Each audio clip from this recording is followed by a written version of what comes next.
कसोटी सामन्याचा जो आदला दिवस असतो तो आमच्या दृष्टीने फार महत्त्वाचा असतो, कारण त्याला आम्ही प्रिव्ह्यू डे असं म्हणतो. हा प्रिव्ह्यू म्हणजे काय असतो तर कसोटी सामन्यामध्ये काय व्हायची शक्यता, विकेट कसं आहे, 11मध्ये कोण खेळणार, संघाची स्ट्रॅटेजी काय असेल, कप्तान काय बोलले वगैरे वगैरे, हा जो रिपोर्ट असतो याला आम्ही प्रिव्ह्यू म्हणतो. केपटाऊन कसोटी म्हणजे न्यू इयर टेस्ट मॅच आहे, उत्साह जरा जास्त आहे आणि त्याच्यासाठी वेगळ्या पद्धतीचा प्रिव्ह्यू सादर करावा असं माझ्या मनात आलं. हा प्रिव्ह्यू थोडासा अर्धा आहे. अर्धा म्हणजे अर्धवट नाही आहे, प्लीज अर्धवट काम मी करणार नाही.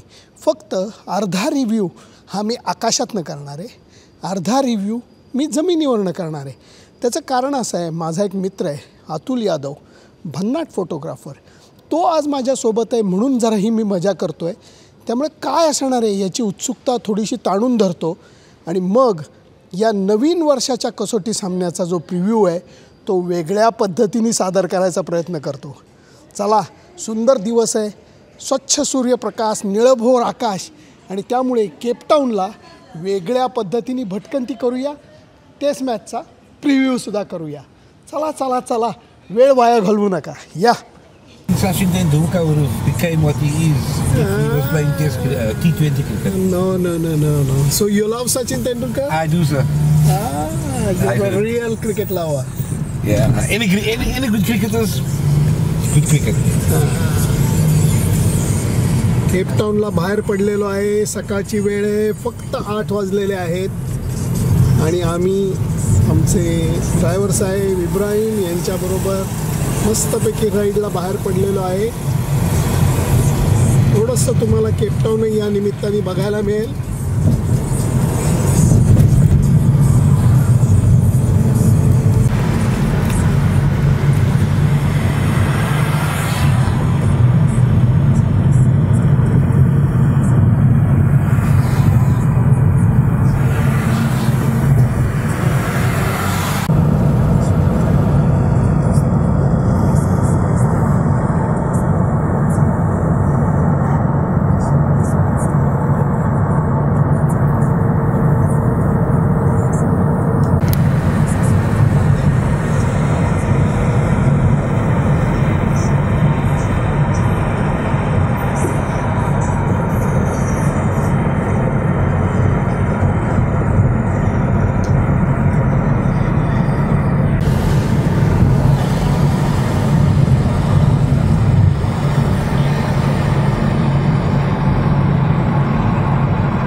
आलो आहे. केपटाऊनचा नजारा तुम्हाला दिसतोय थोडासा आणि आता तर खरी मजा चालू होणार आहे. थोडासा धीर धरा, धमाल जागेवरती जातोय आपण. अंदाज येईल तुम्हाला की आज मी आकाशातनं निम्मा प्रिव्ह्यू करणार आहे म्हणजे काय. कारण होय, आज दिवस इतका छान आहे की टेबल माउंटनला आज भेट द्यायची. या इथे वर जायचं आहे केबल कारमधनं. केबल कारच्या रांगेत उभा आहे. मोठा क्यू होता कारण अजूनही इथं जबरदस्त हॉलिडे सीझन चालू आहे, पण आम्ही वेळेवर आल्यामुळे जरा आम्हाला पुढे येता आलेलं आहे. मी एवढंच म्हणेन की आता 10-15 मिनटातच केबल कारमध्ये प्रवेश करून झपाट्यानं वर जायचं आहे टेबल माउंटनवरती. Get ready for the adventure. Bye. नजारा बघा तुम्ही, नजारा बघा.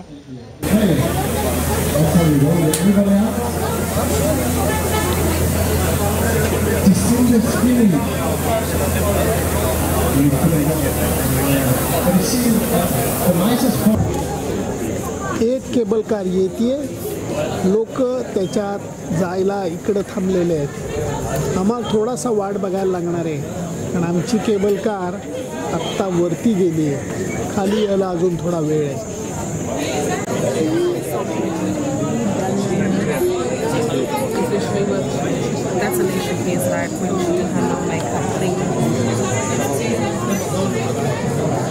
Step away from the sides. Please let go of the silver handbars. The floor you are standing on is about to rotate. The floor will be turning as we ascend.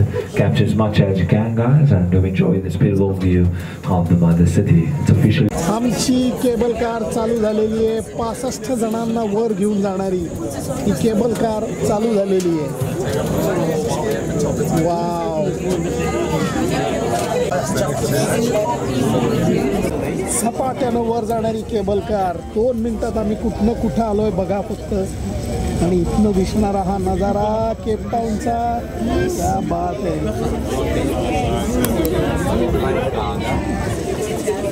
Wow. आणि हे जे आहे याला Lions head असं म्हणतात. अंदर लेना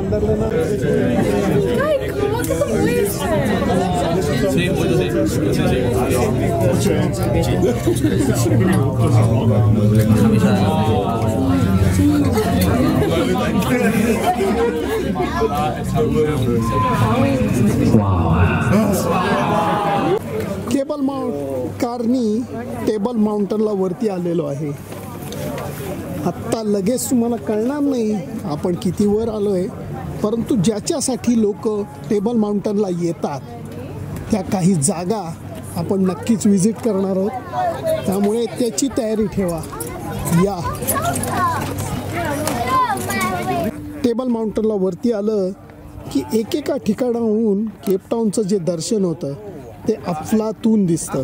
तुम्हाला थोडक्यात कल्पना देतो.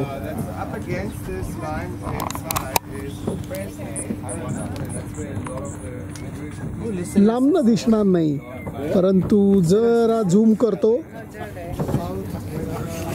ही जी खास इमारत दिसतीये हे वर्ल्ड कपचं फुटबॉल स्टेडियम आहे. आणि त्याच्यानंतर जरा मी डावीकडे कॅमेरा फिरवला आणि त्या बाजूला गेलो तर ते आहे रॉबिन आयलंड. हो, ही तीच जागा आहे जिथे नेल्सन मंडेलांना अनेक वर्ष तुरुंगवास भोगायला लागलेला होता. मध्ये आहे समुद्र आणि त्याच्या बाजूला वसलेलं हे अफलातून केपटाऊन.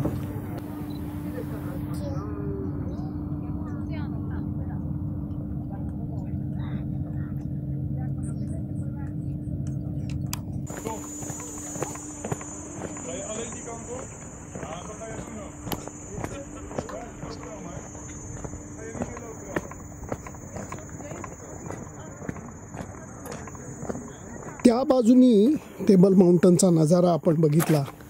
आता ह्या बाजूनी बघूया, कारण ही बाजू ही स्पेक्टॅक्युलर आहे.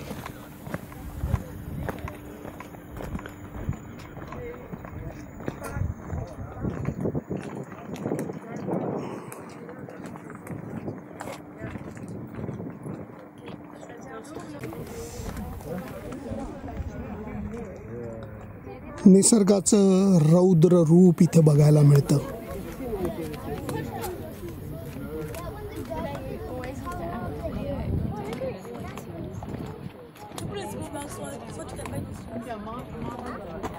अतुल, आप तो निशब्द हुए हो.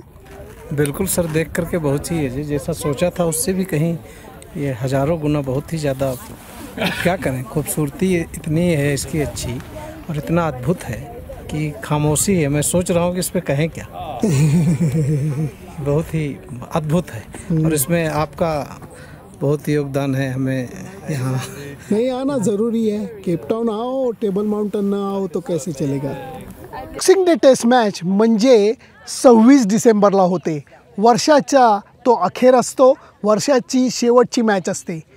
आणि जी न्यू इयर टेस्ट म्हणली जाते ती ऑस्ट्रेलियामध्ये 2 तारखेला कधी कधी चालू होते. इथे दक्षिण आफ्रिकेत ती 3 तारखेला चालू होते.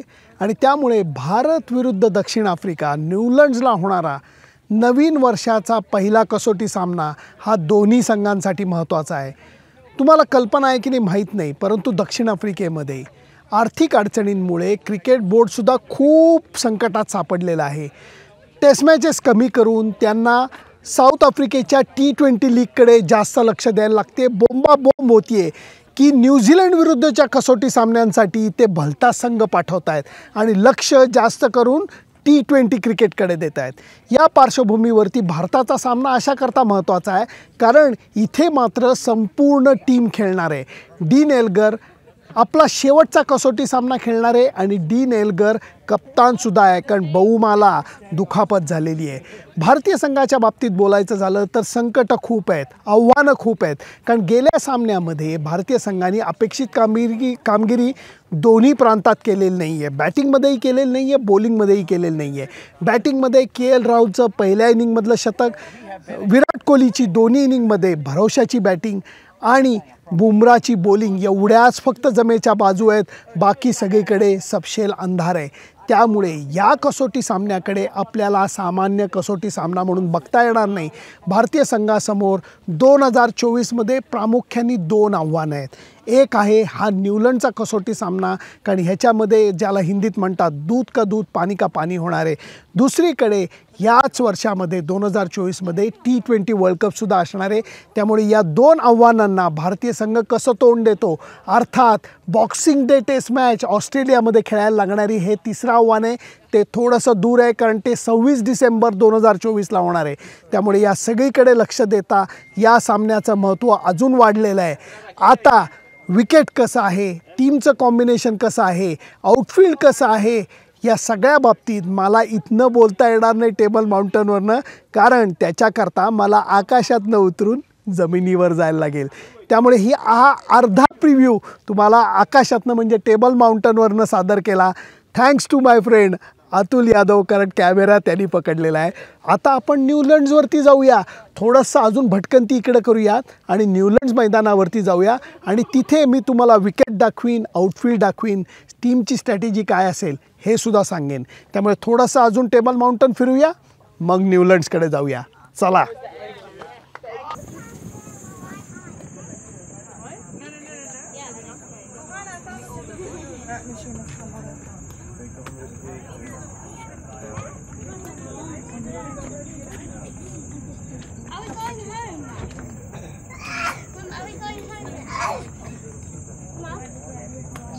Mom, I just want to show you something. Look at this.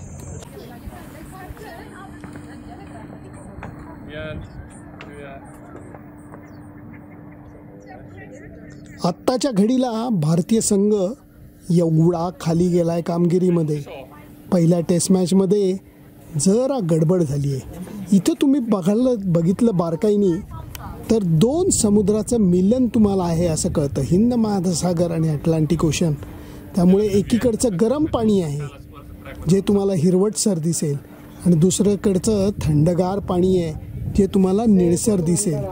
त्याचा असा मिलन झालेला या भागामध्ये तुम्हाला दिसेल. 2 महासागरांचं मिलन डोळ्यात साठवून मी अक्षरशः भरल्या अंतःकरणाने या टेबल माउंटनचा निरोप घेतोय. आता लक्ष टेस्ट मॅचकडे देणार आहे. चला आता न्यूझीलंड मैदानावरती जाऊया. इथं काय तयारी चालली आहे ती बघूया. टेबल माउंटनवरनं खाली उतरून आता मी आलेलो आहे न्यूझीलंड ग्राउंडवर. हेच आहे ते न्यूझीलंड ग्राउंड जिथे दुसरा कसोटी सामना खेळवला जाणार आहे. भारतीय संघासमोर प्रचंड मोठं आव्हान आहे आणि ते आव्हान पेलताना भारतीय संघाला बॅटिंग आणि बॉलिंग दोन्ही प्रांतामध्ये लक्षणीय सुधारणा करून दाखवायला लागणार आहे. कसं करणार हे, काय स्ट्रॅटेजी अवलंबणार, रोहित शर्मा हा खरंच औत्सुक्याचा भाग बनलेला आहे. पहिल्या कसोटी सामन्यातल्या दारुण पराभवानंतर भारतीय क्रिकेट संघाच्या पाठीराख्यांचा राग हा उफाळून आला आणि जो रास्तच होता. परंतु इथे नम्रपणे मला असं सांगावंसं वाटतं, आजकालच्या क्रिकेटमध्ये परदेश दौऱ्यावर जाऊन चांगली कामगिरी करण्याची धमक ही खूप कमी संघात उरलेली आहे. अभिमान वाटत होता की भारतीय संघामध्ये ती धमक होती कारण इंग्लंड, ऑस्ट्रेलिया आणि दक्षिण आफ्रिकेत येऊन ह्या यजमान संघांना त्यांच्या मायभूमीमध्ये टक्कर देण्याचा चांगला खेळ हा भारतीय संघाने करून दाखवलेला होता. पहिला सामना गमावल्यानंतर पुनरागमनसुद्धा भारतीय संघानं केलेलं आहे. गेल्या ऑस्ट्रेलिया दौऱ्यामध्ये पहिला सामना आपण 36मध्ये ऑल आऊट होऊन गमावलेला होता. त्याच्यानंतर मेलबर्नची कसोटी आपण अनिर्णित राखली आणि त्याच्यानंतर आपण मालिकेमध्ये विजय मिळवला. ह्या संघाकडनं तो कॉन्फिडन्स वाटतो आहे की नाही हा खरा प्रश्न आहे. कारण या संघामध्ये ना 1000 चेंडू मालिकेत खेळणारा चेतेश्वर पुजारा आहे, ना कठीण विकेटवरती भन्नाट बॅटिंग करण्याची हिंमत राखणारा अजिंक्य रहाणे आहे.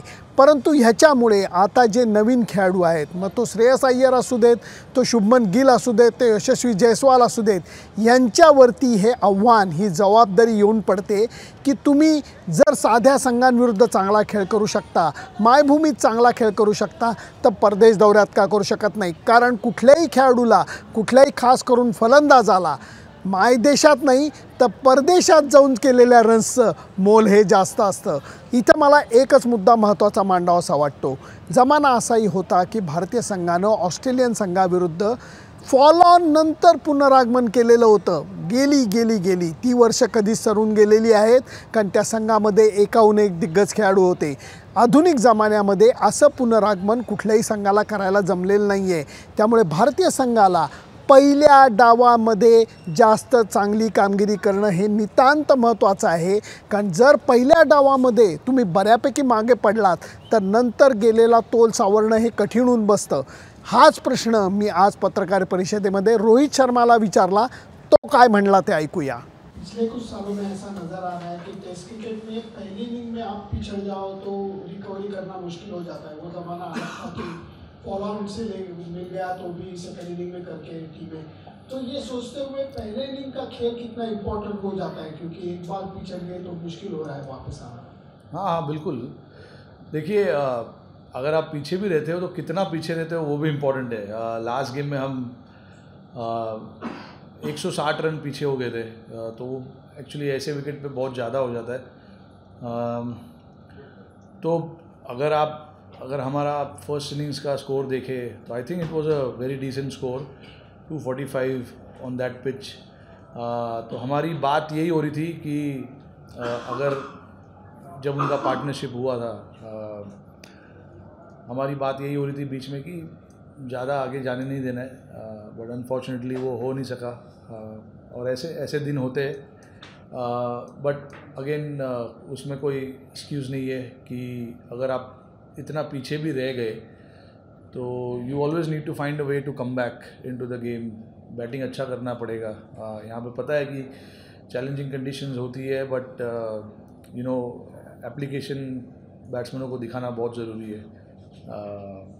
और हमने देखा है कि हम पीछे पिछली बारी जहाँ हमने टूर किया है, Australia, England, south Africa, West Indies, New Zealand, कई दफ़ा हम गेम के पीछे थे, बट हमने काफ़ी मेंटल स्ट्रेंथ दिखाकर उसको ख़त्म किया, उसके आगे गए. ऑस्ट्रेलिया में भी जब हम जो गैबा में जो टेस्ट मैच जीते थे उसमें हम काफ़ी पीछे थे, बट यू नो ये स्ट्रेंथ लड़कों को लाना ज़रूरी है. और दिस इज़ वेरी इंडिविजुअल थिंग. लड़कों को अपने आप से ये सब चीज़ ढूंढनी पड़ेगी. And we had a good chat. हमने बात किया है कि क्या करना है क्या नहीं करना है ऐसे सिच्युएशन में जब प्रेशर टीम के ऊपर होता है. तो थोडक्यात सांगायचं झालं तर भारतीय संघासमोर प्रचंड मोठं आव्हान आहे. त्याचं कारण असं आहे की डीन एल्गरची ही शेवटची कसोटी असणार आहे. तो कप्तानसुद्धा आहे, त्यामुळे त्याला योग्य मानवंदना देण्याकरता दक्षिण आफ्रिकन टीम सज्ज झालेली आहे. विकेटबद्दलसुद्धा मी तुम्हाला सांगणार आहे, कारण सेंचुरियनच्या कंपॅरिझनमध्ये या विकेटमध्ये काही फरक आहे का हे सुद्धा आपण जवळून बघणार आहोत. ग्राउंड किती छान असलं तरी अखेर लक्ष ग्राउंडपेक्षाही छोट्या पट्टीवरती जातं, ज्याला खेळपट्टी म्हणतात क्रिकेटमध्ये. आणि कसोटी सामन्याकरता हीच महत्त्वाची ठरते. सामन्याच्या आदल्या दिवशी प्रशिक्षक राहुल द्रविड आणि कप्तान रोहित शर्मा हे विकेट बघायला आलेले आहेत. विकेटवर गवत त्या मानाने माळ्याने कमी ठेवलेलं आहे, पण तरीही हे विकेट म्हणून बॅटिंगला चांगलं असेल असं अजिबात नाही. डीन एल्गरचं म्हणणं तर असं आहे, काही झालं तरी हे विकेट बॅटिंगची सत्वपरीक्षा बघणारच. त्यामुळे या विकेटवरती धावा करण्याचं मोठं आव्हान भारतीय संघाच्या फलंदाजांना खुणावत आहे. रोहित शर्मा, विराट कोहली त्याला अपवाद नसणार आहेत. हे जगातलं एकमेव विकेट असं आहे की जिथं पहिले 2 दिवस बॅटिंगच्या पेक्षा बॉलिंगला मदत जास्त होते, नंतर कित्येक वेळेला ऊन राहिलं तर हे विकेट बॅटिंगला सुद्धा चांगलं होतं, स्पिनरला थोडं मदत करतं. त्यामुळे भारतीय संघाच्या दृष्टीने पहिल्या डावातल्या खेळाचं महत्त्व हे विकेट बघता अजून थोडं वाटतं. परंतु मी शेवटी एवढंच म्हणेन, विकेट कसंही असू देत, त्या विकेटवरती तोडीस तोड खेळ करून दाखवण्याचं आव्हान, यालाच कसोटी क्रिकेट म्हणतात. तुमची कसोटी बघणारं क्रिकेट म्हणजेच कसोटी क्रिकेट. भारतीय संघातले ज्येष्ठ खेळाडू रोहित शर्मा, विराट कोहली, अश्विन, जडेजा या सगळ्यांना आता हे माहिती आहे की या सामन्यामध्ये चांगला खेळ करून दाखवणं हे अत्यंत गरजेचं आहे. माझ्या मागे भारतीय संघाचा सराव चालू आहे. दुसऱ्या कसोटी सामन्यामध्ये भारतीय संघात काय बदल होतील, सगळ्यांनाच थोडी काय म्हणतात त्याला उत्सुकता लागून राहिली आहे. माझा अंदाज जर का तुम्ही विचारलात तर मला वाटतं रवींद्र जडेजा 100% खेळेल. अश्विन आणि जडेजा एकत्र खेळायची शक्यता नाकारता येत नाही. कदाचित शार्दूल ठाकूरला बाहेर बसून प्युअर बॉलर खेळवायचा अंदाजसुद्धा रोहित शर्माला खुणावू शकतो. त्यामुळे प्रसिद्ध कृष्णाला अजून एक संधी मिळायची शक्यता ही रोहित शर्माने बोलून दाखवलेली आहे. म्हणजेच मुकेश कुमारला संधी मिळेल, अश्विन संघात असेल आणि त्याचबरोबर जडेजासुद्धा. म्हणजे कदाचित 5 प्युअर बॉलरनी खेळायची काय म्हणतात त्याला शक्यता ही भारतीय संघ नाकारत नाही आहे. त्यामुळे बघूया सामन्याच्या दिवशी सकाळी 11 कोणाची वर्णी लागते. Sunandan Lele, Newlands cricket ground, Cape town.